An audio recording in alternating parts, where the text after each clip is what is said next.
Selamat siang Bapak dan Ibu Guru.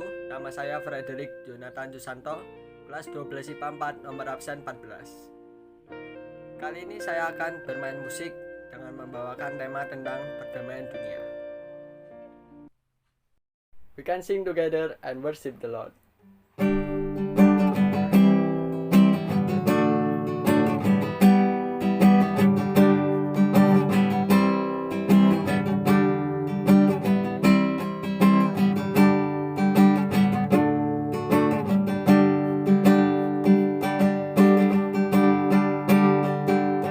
Bless the Lord, oh my soul, oh my soul, worship His holy name. Sing like never before, oh my soul, I worship Your holy name. The sun comes up, it's a new day dawning. It's time to sing Your song again. Whatever may pass and whatever lies before me, let me be singing while the evening comes. Bless the Lord, oh my soul, oh my soul, worship His holy name. Sing like never before, oh my soul, I worship Your holy name.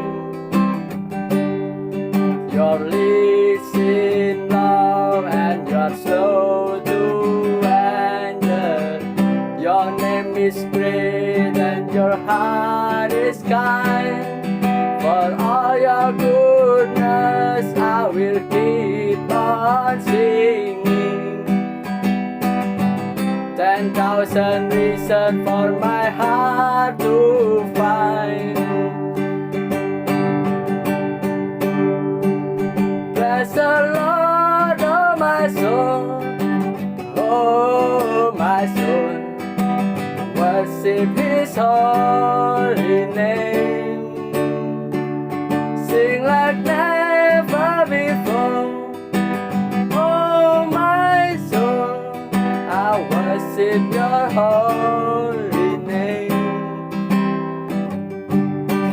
Oh my soul, I worship Your holy name. I worship Your holy name. Thank you.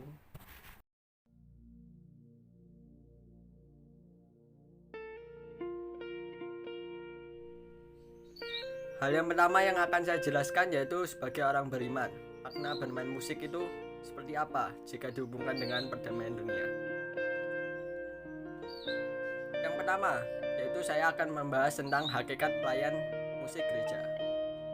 Jadi pelayan musik gereja berarti menjadi orang yang melayani Allah pada seksi musik di dalam gereja.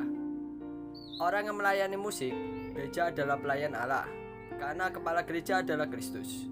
Jadi siapapun ia dalam jajaran pelayanan di dalam gereja, termasuk pendeta dan presbiter lainnya, ditilik, dinilai dan diamati pertama-tama berdasarkan sudut pandang Allah. Dalam Kolose 3 ayat 16, di ayat itu sebenarnya bisa diartikan sebagai dengan, sehingga ayat ini berbunyi, ajarlah dan tegurlah dengan mazmur, puji-pujian dan nyanyian rohani. Dalam Efesus 5 ayat 18 sampai 19, pengarang Efesus mengganti kata ajar dan tegur menjadi berkata-kata Allah. Gereja memandang nyanyian sebagai sarana belajar dan mengajar tentang Kristus. Pelayan musik gereja sebagai penyembah Allah. Saat seorang pelayan sedang menjalankan tugasnya, maka ia sedang mengejarkan dua dimensi pelayanan, baik yang bersifat vertikal maupun yang bersifat horizontal. Namun yang senantiasa menjadi kelemahan di banyak gereja adalah penekanan yang terlalu berat pada dimensi horizontal. Bagaimana pelayanan itu menyenangkan mereka yang duduk di bangku gereja. Padahal dimensi vertikal adalah pelayanan terhadap sang kepala gereja sendiri. sering kurang mendapat perhatian. Pelayan musik gereja adalah penyembah Allah. Dan saat pelayan musik gereja sedang menjalankan tugasnya, maka ia tidak hanya memandu atau mengiringi lagu bagi jemaat, tapi ia juga sedang menyembah Allah bersama jemaat. Penyembahan tidak saja menghadirkan kuasa Allah dalam ibadah, tetapi juga membuat ibadah tidak terpusat pada manusia dan penampilan manusia, tetapi kepada Allah. Jadi, pelayan musik gereja tidak dapat dikategorikan pelayan yang melayani asal. Jadi karena ia sedang melayani dua dimensi yang sama-sama meminta pertanggungjawaban.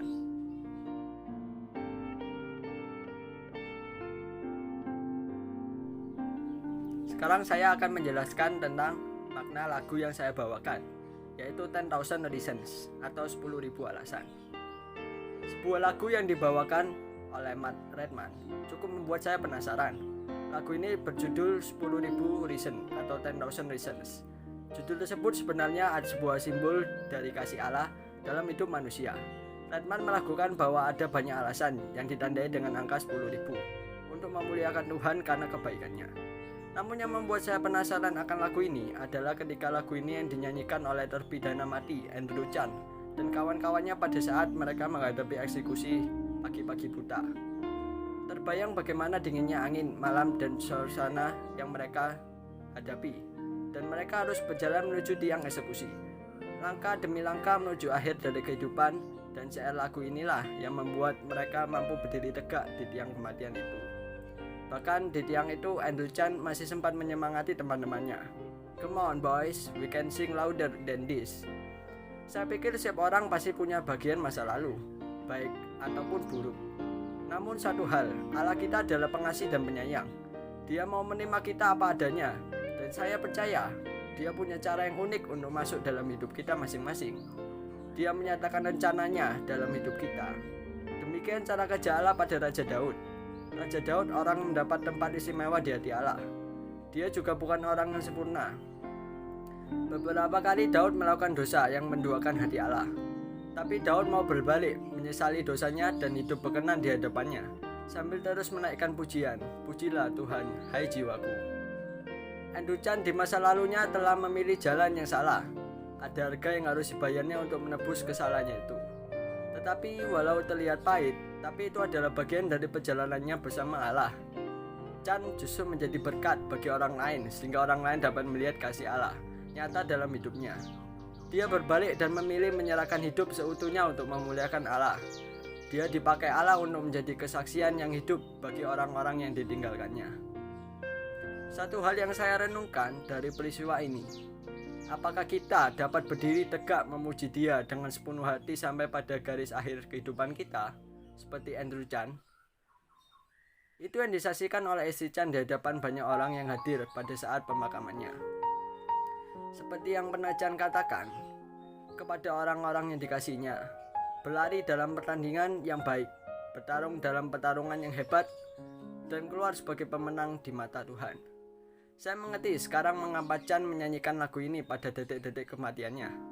Dia ingin tetap memuliakan Tuhan karena ada begitu banyak alasan baginya untuk bersyukur.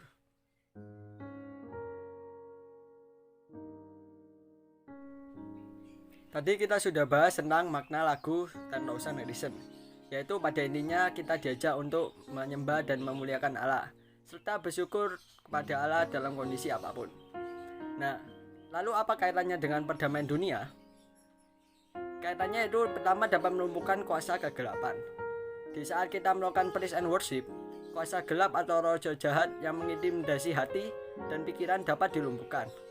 Dengan kata lain, Tuhan akan mengalahkan kuasa gelap dan roh jahat melalui Roh Kudus yang ada di dalam dirimu, dan menggantikannya dengan damai dan sukacita. Seperti firman Tuhan yang terdapat dalam Injil 1 Samuel 16 ayat 23. Dan setiap kali apabila roh yang daripada Allah itu hingga pada Saul, maka Daud mengambil kecapi dan memainkannya. Saul merasa lega dan nyaman, dan roh jahat itu undur daripadanya. Yang kedua yaitu kita bisa merasakan pemulihan di dalam kehidupan kita. Selain melumpuhkan kuasa kegelapan, praise and worship juga bisa membuat kalian merasa diperlengkapi dari segala hal, misalnya seperti memulihkan kondisi kesehatan, keuangan, dan hubungan dengan Tuhan maupun dengan sesama. Sebab itu jika kalian bersungguh-sungguh untuk memuji dan menyembah Tuhan, maka akan terjadi pemulihan dalam hidup kita. Maka dengan begitu, perdamaian akan tercipta. Selain itu, menyanyikan lagu pujian adalah doa yang kita ungkapkan kepadanya dari relung hati kita yang paling dalam. Bernyanyi berarti mengomunikasikan kerinduan kita kepadanya, mendekatkan diri kita kepadanya dan menyambut hadiratnya di dalam diri kita. Bila kita memuji dan menyembah Allah, hadiratnya menyertai kita. Karena sesungguhnya kita menjadi seperti apa atau siapa yang kita sembah. Itu tertulis dalam Mazmur 115 ayat 3-8. Nyanyikan lagu pujian kepada Allah baik sendiri maupun secara bersama seperti paduan suara adalah suatu tindakan yang dapat berpengaruh mengubah perasaan, baik bagi diri sendiri maupun bagi orang yang mendengarnya. Itulah sebabnya lagu pujian perlu dipahami oleh pemada maupun pendengarnya, sehingga meresap di hati kita semua. Salah satu hal yang luar biasa dari Allah ialah bahwa Ia hidup di dalam pujian kita, dan Ia berada di tengah-tengah pujian kita kepadanya. Dalam Mazmur 22 ayat 4 berbunyi, "Padahal Engkaulah yang kudus, yang bersemayam di atas puji-pujian orang Israel." Semakin banyak waktu yang kita gunakan untuk menyembah Allah, maka semakin kita akan menyerupai Dia. Karena apa yang kita sembah dan atau agungkan akan mempengaruhi jiwa dan hidup kita.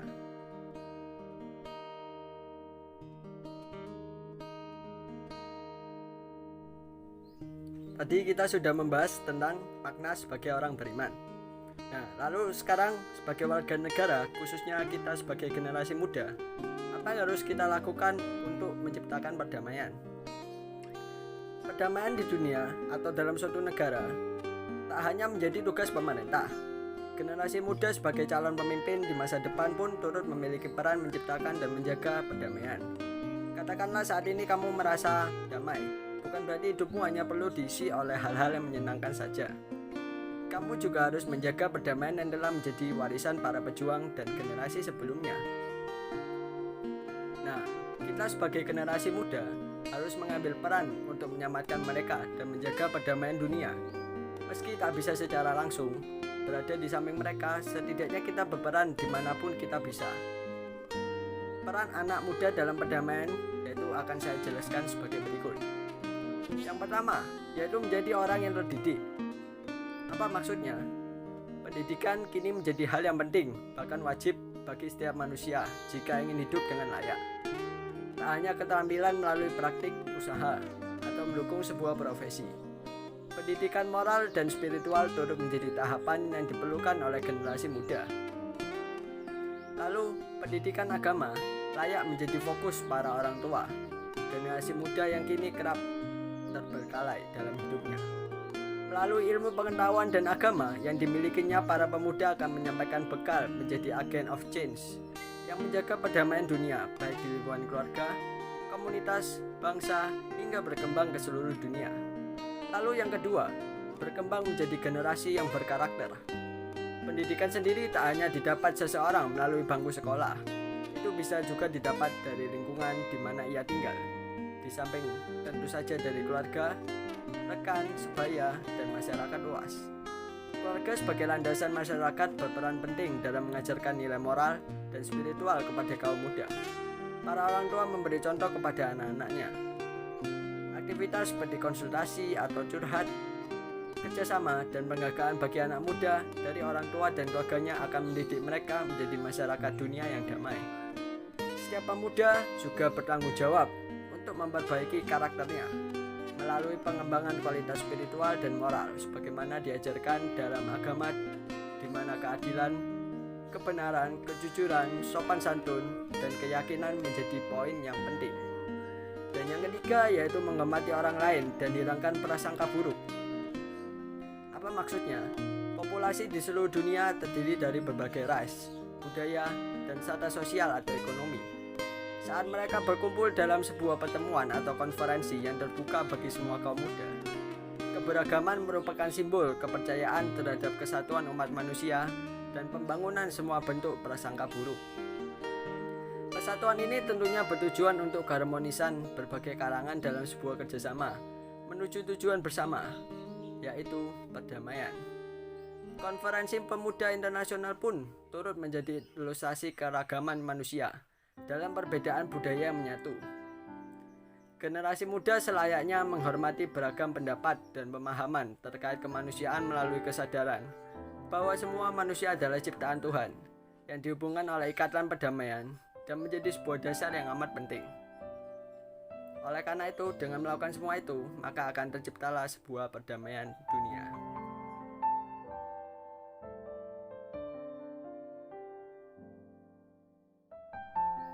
Nah, sekarang apa kesimpulannya dari semua itu? Kesimpulannya, sebagai orang beriman, kita harus menyembah dan bersyukur kepada Tuhan Yesus dalam kondisi apapun, karena dengan itulah perdamaian akan tercipta. Selain itu, sebagai warga negara, khususnya kita sebagai generasi muda, harus mengambil peran untuk menyelamatkan mereka dan menjaga perdamaian dunia. Meski tak bisa secara langsung berada di samping mereka, setidaknya kita berperan dimanapun kita bisa. Untuk itu saya sampaikan, tetap semangat dan bersyukur dalam situasi apapun. Percayalah bahwa rencana Tuhan adalah yang terbaik untuk kita, dan semua akan indah pada waktunya. Dan satu lagi, jangan takut jika engkau memiliki masalah sebesar kapal, karena engkau mempunyai Tuhan yang maha pengasih sebesar samudera. Tuhan memberkati saudara dan saya untuk terus setia berjalan, mengalami penyertaannya, sambil terus menaikkan pujian karena namanya yang besar. Tetap semangat dan disiplin. Shalom. Tuhan memberkati.